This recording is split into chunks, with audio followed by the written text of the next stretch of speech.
Hi అండి. నమస్తే. ఈరోజు నేను వినిపించబోయే కథ రాపర్తి అనురాధ గారు రచించిన ఏసీపీ సింగం ప్రేమలో పడ్డాడు 36వ భాగము.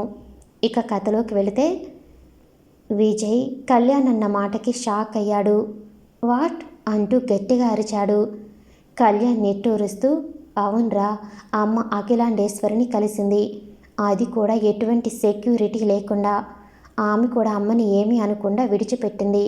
అంటే విషయం ఏదో ఉంది అంటూ చెబుతుంటే విజయ్ ఆలోచిస్తూ అసలు పిన్ని అక్కడికి వెళ్ళినట్టు నీకెవరు చెప్పారు అని అడిగాడు. కళ్యాణ్ విజయ్ వైపు సీరియస్గా చూస్తూ ఆంజనేయ ప్రసాద్ అన్నాడు. అంతే. విజయ్ ఇంకాస్త ఆశ్చర్యపోతూ ఏంటి ట్విస్ట్, ఆ అఖిలాండేశ్వరి చిన్న కొడుకు నీకు కాల్ చేసి విషయం చెప్పాడా? నువ్వు అతడికి హెల్ప్ చేస్తాను అంటున్నావా? ఎందుకు? అసలు అతడు నీకెలా తెలుసు అని అడుగుతుంటే కళ్యాణ్ కొద్ది రోజుల క్రితం జరిగింది చెబుతున్నాడు.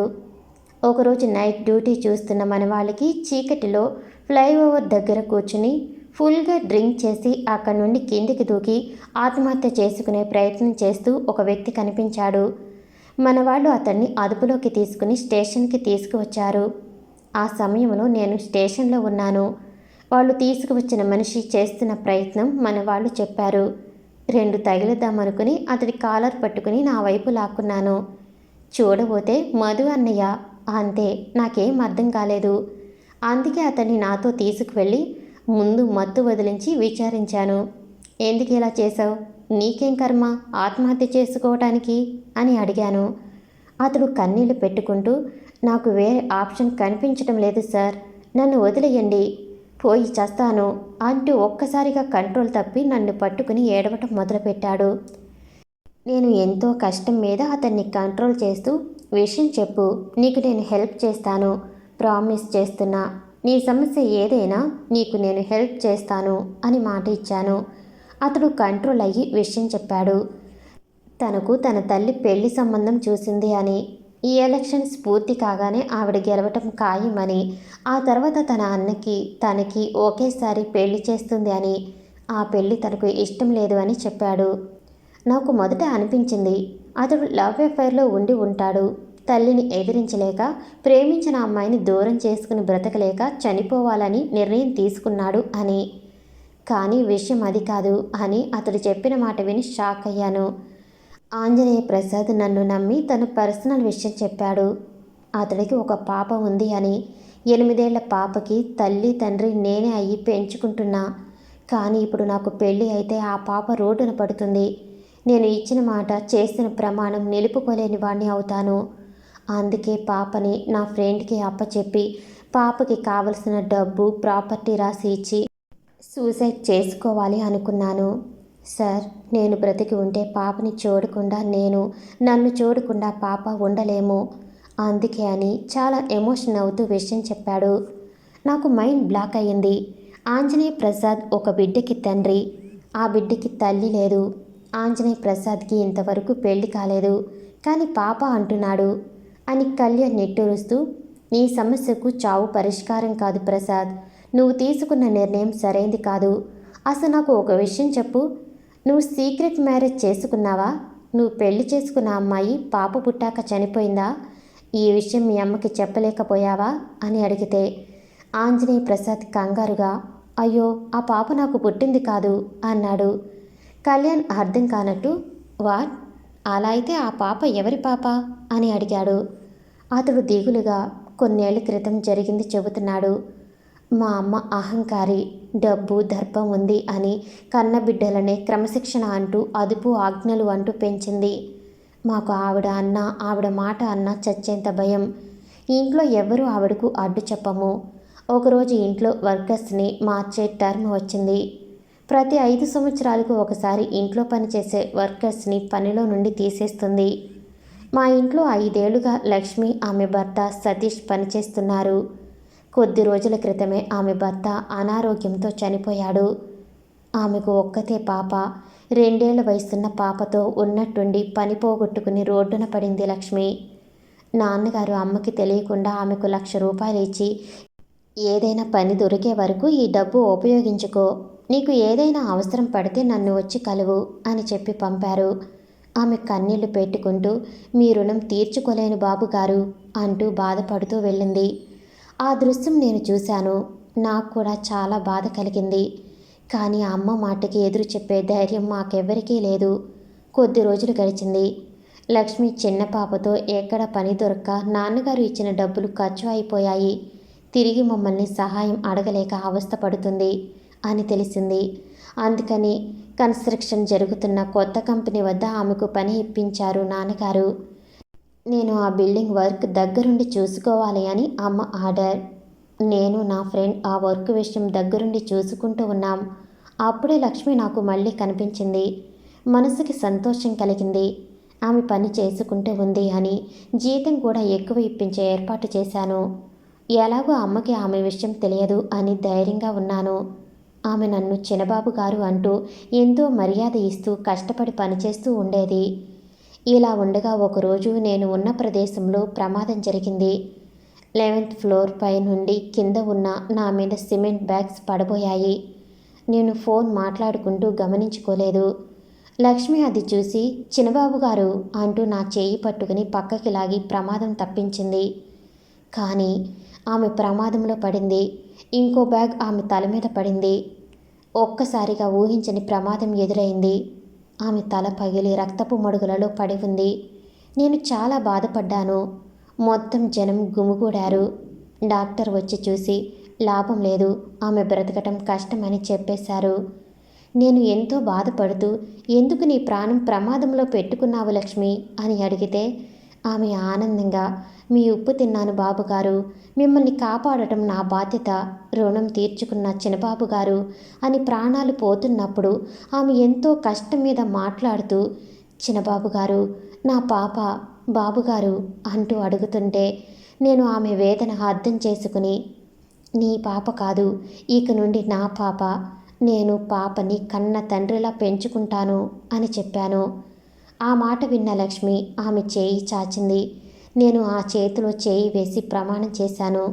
అంతే, లక్ష్మి ఎలాంటి దిగులు లేదు అన్నట్టు ప్రాణాలు వదిలేసింది. ఆమె మరణించింది అయినా నా చేయి విడిచిపెట్టడం లేదు. రక్తంతో తడిసి ఉన్న ఆమె చేతిలో నా చేయి నేను ఇచ్చిన మాట గుర్తు చేస్తూ ఉంటే నేను స్థిరంగా నిర్ణయం తీసుకుని ఆమె దహన సంస్కారాలు పూర్తి చేసి పాప ఎక్కడ ఉందో తెలుసుకుని వెళ్ళి తెచ్చుకున్నాను. నా ఫ్రెండ్ ఇంట్లో ఉంచి పాపని సొంత బిడ్డలా పెంచుకుంటూ నా ప్రాణాలు కాపాడి తన ప్రాణాలు విడిచిన లక్ష్మి కోరిక మేరకు ఇంకా పెళ్లి చేసుకోకుండా పాపని పెంచి పెద్ద చేసే బాధ్యత తీసుకున్నాను. ఇప్పుడు పాపకి 6 ఏళ్ళు వచ్చాయి. నేను లేకుంటే తను ఎలా ఉంటుందో ఊహించలేను. నన్ను ఎంతగానో అభిమానిస్తుంది. నేను తన తండ్రి అనుకుంటుంది. అలాంటప్పుడు వేరే అమ్మాయిని చేసుకున్నా ఆమె నాకు భార్య అవుతుంది, కానీ ఒక పని మనిషి కూతురికి తల్లి కాలేదు. అలాగే అమ్మతో విషయం ఇది అని చెప్పలేను. ఆమె ఒప్పుకోదు సరికదా, పాపని ఏమైనా చేసే అవకాశం ఉంటుంది. అందుకే ఇచ్చిన మాట నిలుపుకోలేక మరణించాలి అనుకుంటున్నా సార్ అంటూ విషయం అంతా చెప్పాడు. నాకు అతన్ని చూస్తే చాలా గర్వంగా అనిపించింది. అఖిలాండేశ్వరి కొడుకు ఇచ్చిన మాట నిలుపుకోలేక మరణించాలని చూశాడు. ఆమె ఆశ్రయం ఇచ్చిన వాళ్ళని అంతం చేసింది, కానీ ఆమె కొడుకు ఆమెలా కాదు. నేను నిర్ణయం తీసుకున్నాను అతడికి సహాయం చేయాలి అని. అందుకే అతన్ని మెచ్చుకుంటూ నాకు నీపై చాలా గౌరవం ఏర్పడింది. నిజంగా గ్రేట్. మీ అమ్మ పని వాళ్ళని జాలి దయ లేకుండా బయటకు నెట్టేస్తుంటే వాళ్ళ కోసం బాధపడ్డావు. ఆమె నీ ప్రాణం కాపాడింది అని ఆమె కూతుర్ని నీ కూతురు చేసుకుని తండ్రివయ్యావు. ఇప్పుడేంటి, నీకు పెళ్ళి ఇష్టం లేదు అంతేగా? రేపు ఎలక్షన్స్ పూర్తి అయితే నీ పెళ్ళి, అంతేనా? అది జరగదు. మీ అమ్మ ఎలక్షన్స్లో గెలవడం జరగని పని. సో టెన్షన్ లేదు. ఆవిడ ఇప్పుడప్పుడే మీ పెళ్లి మేటర్ ఎత్తకుండా నేను ఒక షాక్ ఇస్తాను. ఎవరు ఎక్స్పెక్ట్ చేయండి త్వరలో జరుగుతుంది. అంతవరకు వేచి చూడాలి. ఆలోగా ఆవేశపడి నువ్వు ఎలాంటి పని చేయక పాపకి నీ ప్రేమ కావాలి అని చెప్పి పంపించాను. అతడు అనుకున్నట్టే ఊహించని షాక్ మిన్నీని పెళ్లి చేసుకునిచ్చాను. ఇప్పుడు నెక్స్ట్ షాక్ ఇవ్వాలి. అదే ఎలక్షన్స్ రిజల్ట్స్. ఆ దెబ్బతో అఖిల వారం 10 రోజులు తేరుకోదు. ఈలోగా నేను నా నెక్స్ట్ ఎటాక్ స్టార్ట్ చేస్తాను అని విజయ్కి విషయం చెప్పాడు. విజయ్ అంతా విని ఆశ్చర్యంగా, ఇంత జరిగిందా? ఆంజనేయ ప్రసాద్ నిజంగా గ్రేట్ అన్నమాట. ఎంతైనా రఘురామయ్య రక్తం కదా, మంచి మర్యాద ఉంది, కానీ అతడి సమస్య ఎలా సాల్వ్ చేస్తావు అని అడిగి మళ్ళీ తనే ఒక ఆలోచన చేసి, కళ్యాణ్, నా బావ సంగతి తర్వాత ఆలోచిద్దాంలే, టెన్షన్ వద్దు. కానీ ఇప్పుడు పిన్ని విషయంలో టెన్షన్ అవసరం ఉంది. ఆ అఖిలాండేశ్వరి మామూలు ఆడది కాదు.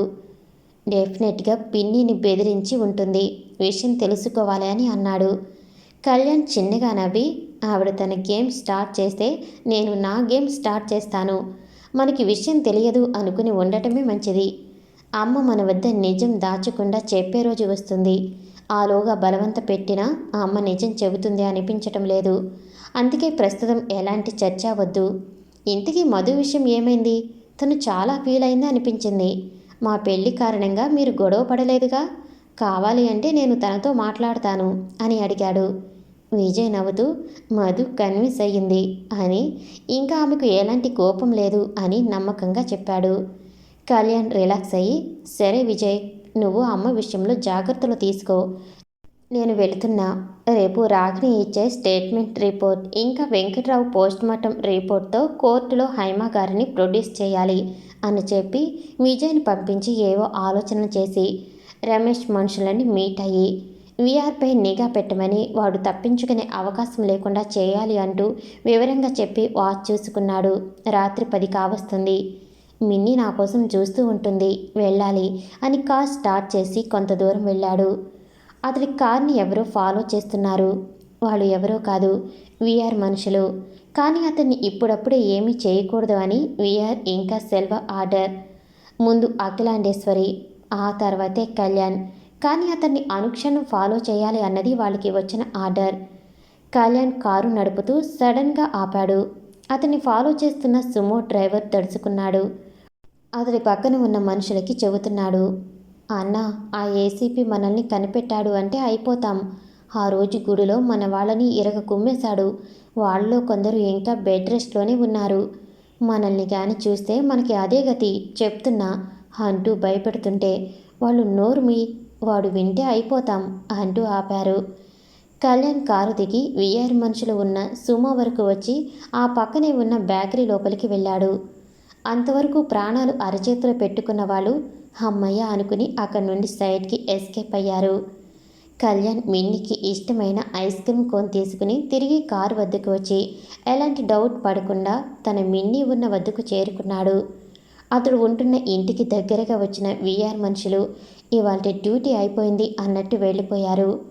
కళ్యాణ్ ఇంట్లో అడుగు పెడుతూ అక్కడి సెక్యూరిటీ సిబ్బంది వైపు చూసి అంతా నార్మల్గా ఉంది అనటంతో కళ్యాణ్ ఓకే అని తన మొబైల్ తీసుకుని ఇప్పుడు తన ఇంటిని విజిట్ చేసి వెళ్తున్న సుమో సంగతి చూడమని, అలాగే ఎలాంటి యాక్షన్ తీసుకోకుండా ఆ సుమో ఎక్కడ ఆగుతుందో తెలుసుకోమని, అది తనకి చాలా ఇంపార్టెంట్ అని చెప్పాడు.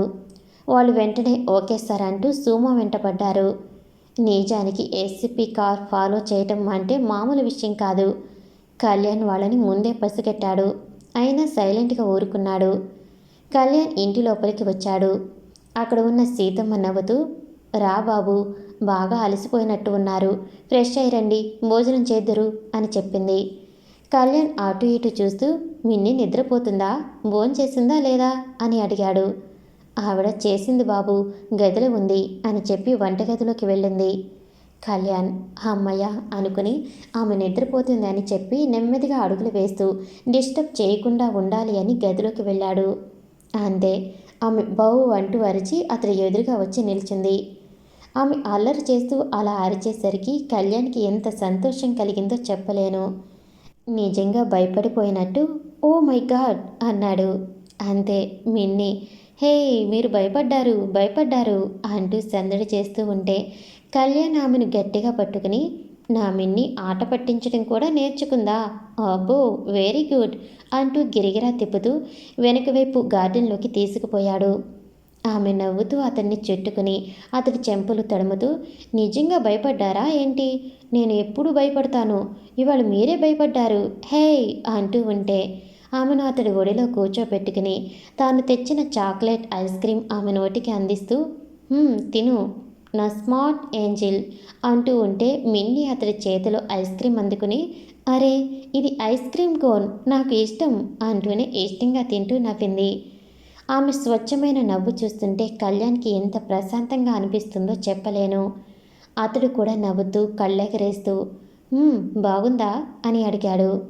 ఆమె తింటూ అతడి నోటికి అందిస్తూ, మీరు తినండి, ఎలా ఉందో చెప్పండి అంటూ తినిపిస్తుంటే కళ్యాణ్ కూడా చిన్నపిల్లాడులా తింటూ, వావ్ భలే ఉంది, కాకపోతే కాస్త స్వీట్ ఎక్కువైంది, నీ ఎంగిల్ వల్లనే కావచ్చు అంటూనే ఆమె అర్థం కానట్టు చూస్తుంటే ఇబ్బందిగా తలపై తడుముకుంటూ, ఏం లేదులే నువ్వు తిను అంటూ తినిపించాడు.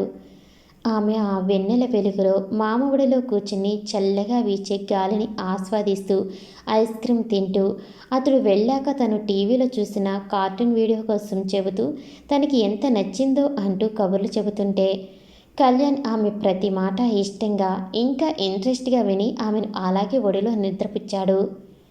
మిన్నీ కళ్యాణ్ చెంత ఎంతో సంతోషంగా నిద్రపోయింది. ఆమెను ఎత్తుకుని గదిలోపలికి తీసుకువెళ్ళి బెడ్పై వేసి బెడ్షీట్ కప్పి ప్రేమగా ముద్దాడి స్నానానికి వెళ్ళాడు. ఫ్రెష్ అయ్యి వచ్చి అతడు భోజనం చేసేసరికి 12 అయ్యింది. ఆలోగా సుమో మేటర్ చెప్పారు రమేష్ వాళ్ళు. అతడికి విషయం అర్థమైంది.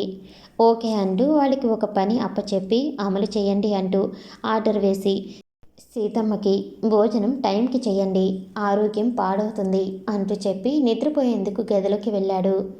మిన్నీ పక్కనే అతడు వెలికిలా పడుకుని ఆలోచిస్తూ ఉంటే అప్పటి వరకు కదలకుండా పడుకున్న మిన్నీ అతడు రావటం గుర్తించి తడుముకుంటూ అతన్ని చేరుకుని గట్టిగా చుట్టుకుని అతన్ని ఇంకే ఆలోచన చేయకుండా పడుకోండి అన్నట్టు చేసింది. అంతే. కళ్యాణ్ ఆమెను గుండెలపై వేసుకుని ఇద్దరికీ కలిపి బెడ్షీట్ కప్పుకుని ఆమె తలపై నిమురుతూ అలాగే నిద్రలోకి జారిపోయాడు. విజయ్ ఇల్లు చేరుకున్నాడు. చూడబోతే అతడి పేరెంట్స్ ఊరు వెళ్ళిపోయారు. అక్కడి పనులు ఆగిపోయాయని ఇంట్లో సుగుణ గారు ఒక్కరే ఉన్నారు. విజయ్ రావటం చూసి నవ్వుతూ, ఏంట్రా ఇంత ఆలస్యమైంది, సరే స్నానం చేసిరా, అన్నం వడ్డిస్తా, కళ్యాణ్ ఫోన్ ఏమైనా చేశాడా, నాకు ఉదయం ఎప్పుడో ఒకసారి చేశాడు అని చెప్పింది. విజయ్ ఆవిడ్ని అబ్జర్వ్ చేస్తూ, చేశాడు పిన్ని, ఒక మర్డర్ కేసు తగిలిందిలే అంటూ స్నానం చేసి వచ్చాడు. పెట్టిన భోజనం తింటూ, ఏంటి పిన్ని కాస్త రిలాక్స్గా కనిపిస్తున్నావు, కొడుకు పెళ్ళై హ్యాపీగా భార్యతో ఉన్నాడు అని అడిగాడు. అంతే. ఆ ప్రశ్నకి ఉలిక్కిపడి ఆవిడ తడబడుతూ, రిలాక్స్ ఏంట్రా, ఇప్పటి నుండే టెన్షన్ ఎక్కువైంది, నాకు త్వరలో మనవడు పుట్టాలి, మీ చిన్నాన్న పేరు పెట్టాలి, ఇలా చాలా కోరికలు ఉన్నాయిగా, అప్పుడే రిలాక్స్ ఎలా అవుతాను అని మాట మారుస్తూ ఉంటే విజయ్ అనుమానంగా చూస్తూ, నాకు నీ మాటలు వింటుంటే అలా అనిపించటం లేదు పిన్ని, ఏదో తెలియని సమస్య తీరిపోయి నిశ్చింతగా ఉన్నావు అనిపిస్తుంది, ఏంటి నిజమేనా అని అడిగాడు. ఆవిడ షాక్ అయ్యి చూస్తుంటే విజయ్ అర్థం చేసుకుని, అరే పిన్ని నేను జోక్ చేశాను, ఎందుకలా షాక్ అయ్యావు అని కవర్ చేసి ఊరుకున్నాడు. ఆవిడ అమ్మయ్య అనుకుంది. తెల్లవారే నిద్ర మేలుకున్న మిన్ని ఇంట్లో పనులు చేయాలి అన్నట్టు కంగారుగా బెడ్ దిగి వెళ్ళపోతే పక్కనే పడుకుని ఉన్న కళ్యాణ్ ఆమె చేయి పట్టుకుని, హే ఎక్కడికి అంటూ అతడి వద్దకు లాక్కుని, ఏంటి ఇంత ఉదయాన్నే ఉరుకులు పరుగులు అన్నాడు. మిన్ని ఏమీ లేదు అండి, ఇంట్లో పనులు చేయాలిగా, తెల్లారిందిగా, చూడండి టైం ఎంత అయ్యింది, 5 కావస్తుంది అంటుంటే కళ్యాణ్ ఆమెను గట్టిగా పట్టుకుని, నువ్వు ఈ కళ్యాణ్ కోటకు మహారాణివి, నీకు సేవకులు ఉన్నారు, నువ్వు ఎవరికి సేవ చేయాల్సిన పని లేదు, చేసినా ఊరుకోను, నువ్వు ఉదయం 7 గంటలకు మేలుకోవాలి, ఫ్రెష్ అయ్యి 8 కాగానే బ్రేక్ఫాస్ట్ చేయాలి, ఆ తర్వాత కాసేపు ఈ కళ్యాణ్ గారు ఇచ్చే టీచింగ్తో కాస్త బేసిక్స్ నేర్చుకోవాలి, ఆ తర్వాత నీకు ట్యూషన్ మాస్టర్ వచ్చి చదువు చెప్తారు, నువ్వు డిగ్రీ చేయాలి, అలాగే నువ్వు ఈ ప్రపంచాన్ని తెలుసుకోవాలి, అందుకు నేను ఉన్నాను, నీకు అన్నీ నేర్పిస్తాను, ఈ ఇంటి పని వంట పని నువ్వు చేయాల్సినవి కాదు, అర్థమైందా, ఇంకా 2 గంటలు నిద్రపోవాలి, పడుకో అన్నాడు. మిన్నీ అతన్ని హత్తుకుని, నాకు నిద్ర రావటం లేదు అండి, రేపు పడుకుంటా, ఇప్పుడు టీవీ చూస్తాను, నాకు నచ్చిన కార్టూన్ అని అడిగింది. కళ్యాణ్ నవ్వుతూ, ఇంత పొద్దున్నే టీవీ ఏంట్రా, నీకు అంతగా నచ్చిన కార్టూన్ ఏంటి అంటూ గదిలో ఉన్న టీవీ ఆన్ చేశాడు. చూడబోతే సీతమ్మ ఏదో కార్టూన్ ప్రోగ్రాం ఆన్ చేసి చూపించినట్టు ఉంది, అదేంటో చూసి మళ్ళీ ప్లే చేశాడు. చూడబోతే ఆ కార్టూన్ పేరు ఆస్వాల్డ్. నీలం రంగు ఆక్టోపస్, ఇంకా ఒక పెంగ్విన్ మనిషిలా నడుస్తూ మాట్లాడుతున్న సన్ఫ్లవర్, ఆ ఆక్టోపస్ పెంచుకుంటున్న చిన్న డాగ్, అందరితో మంచిగా నడుచుకుంటూ ఉన్న బ్లూ ఆక్టోపస్. అంతేకాదు, వింత వింత వస్తువులు ప్రాణం ఉన్నట్టు కదులుతూ ఉన్నాయి.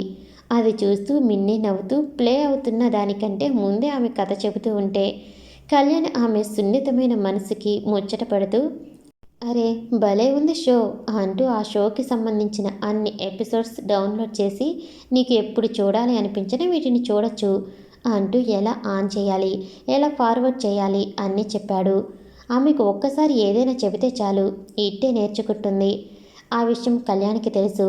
అందుకే ఆమెకు చదువు చెప్పించి మంచి పేరు తేవాలి అనుకుంటున్నాడు. కొంత సమయం టీవీ చూసి ఇంక చాలు అంటూ ఆఫ్ చేసి, తర్వాత చూస్తానులేండి, వెళ్ళి స్నానం చేసి వస్తాను అంది. కళ్యాణ్ ఓకే అని పంపించాడు. అతడు బయటికి వచ్చి తనకి ఫోన్ కాల్ రావటంతో లాన్లో కూర్చుని మాట్లాడటం మొదలుపెట్టాడు. అవతల వ్యక్తి చెబుతుంది, సార్ నేను రాగిని మాట్లాడుతున్నా. ఆ హైమ ఎంతగా ట్రై చేస్తున్నా నోరు తెరవటం లేదు సార్. ఆవిడ నోటి నుండి ఒక్క మాట రాలేదు. నీ భర్తని ఎందుకు చంపావు అంటే ఆన్సర్ ఇవ్వటం లేదు. అప్పటికి నా స్టైల్లో కోటింగ్ ఇచ్చాను, బట్ నో రిజల్ట్. ఏదో మౌన పోరాటం చేస్తున్నట్టు దెబ్బలు తింటుంది తప్ప నోరు తెరవటం లేదు. ఆమె తల్లి తండ్రి వచ్చిన వాళ్లతో కూడా ఏమీ మాట్లాడటం లేదు అని కళ్యాణ్ ఆశ్చర్యపోయే విషయం చెప్పింది. ఆవిడ మాటలు విన్న కళ్యాణ్ ఆలోచిస్తూ, ప్లీజ్ రాగిని, మీరు ఆమెను మ్యాన్ హ్యాండిల్ చేయకండి.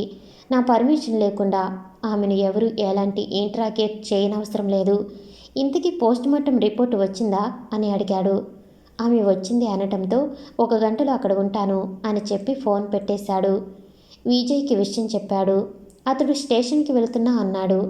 కళ్యాణ్ వెంటనే స్టేషన్కి వెళ్ళాలి, అందుకే రెడీ అవ్వాలి అని గదిలోకి వెళ్ళాడు. చూడబోతే మిన్ని ఓణి కట్టుకుంటూ ఉంది. కళ్యాణ్ గారు రావటం చూసి కంగారుగా చుట్టుకుని దారి ఇచ్చింది. స్నానానికి వెళ్ళండి అన్నట్టు.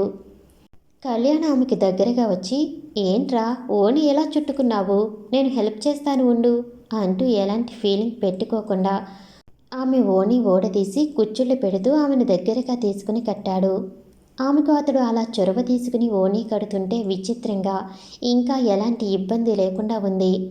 కళ్యాణ్ ఓణి కట్టి, ఇప్పుడు బాగుంది, సరే నువ్వు సీతమ్మ దగ్గరకు వెళ్ళు, పాలు ఇస్తుంది, తాగుతూ ఉండు, నేను ఆలోగా ఫ్రెష్ అయ్యి వస్తాను అని చెప్పి ఆమెకు భర్త అయినా కూడా ఎలాంటి ఫిజికల్ ఎక్స్ప్రెషన్ లేకుండా చిన్న పాపని చూసుకుంటున్నట్టు ఆమెను అపురూపంగా చూసుకుంటూ పంపించి అతడు రెడీ అయ్యి వచ్చాడు. మిన్ని సీతమ్మకి, కళ్యాణ్ గారు నాకు ఓణి కట్టారు బాగుందా అని చెప్పింది. ఆవిడ నవ్వుతూ, భార్యాభర్తల మధ్య ఎలాంటి విషయాలు ఇంకెవరికీ చెప్పకూడదు, నీలోనే దాచుకోవాలి.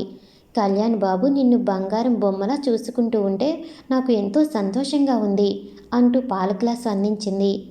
ఆమె ఆ పాలు అందుకుని డైనింగ్ టేబుల్ వద్ద కూర్చుని తాగుతూ ఉంటే కళ్యాణ్ వచ్చి ఆమె పక్కనే కూర్చుని, గుడ్, అలా తాగాలి అంటూ తనకి బయట వర్క్ ఉంది అని, నువ్వు టిఫిన్ చేసి లాన్లో కాసేపు సరదాగా ఆడుకో, సీతమ్మ నీతో ఉంటుంది, ఎక్కువ సమయం ఎండలో ఉండకు, సీతమ్మ నాకు అర్జెంట్ పని ఉంది, ఇంటికి వచ్చేటప్పటికి ఆలస్యం అవ్వచ్చు, నువ్వు మిన్నీకి చదువు చెప్పాలి, తను బేసిక్స్ నేర్చుకోవాలి.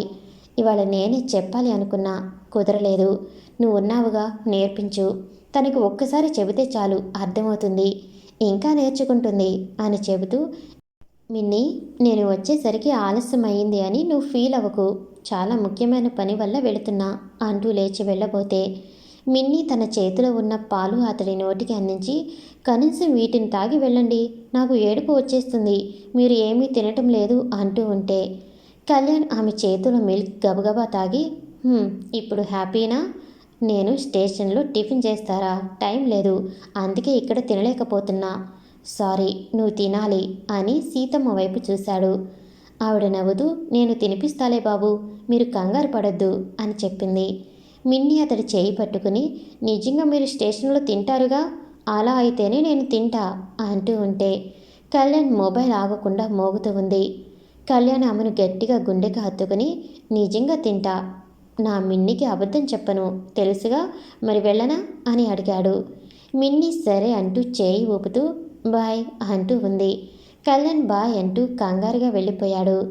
మిన్నీకి తెలుసు కళ్యాణ్ బిజీ పోలీస్ ఆఫీసర్ అని. అందుకే ఎక్కువ బాధపడకుండా కళ్యాణ్ ఆర్డర్ ప్రకారం ఫుడ్ తీసుకుని సీతమ్మ చేతుల మీదుగా చదువు మొదలుపెట్టింది. కళ్యాణ్ స్టేషన్కి చేరుకున్నాడు. విజయ్ అతడి చేతిలో పోస్టుమార్టం రిపోర్టు పెట్టాడు. ఆ రిపోర్ట్ చూసి కళ్యాణ్ ఒక్కసారిగా షాక్ అయ్యాడు.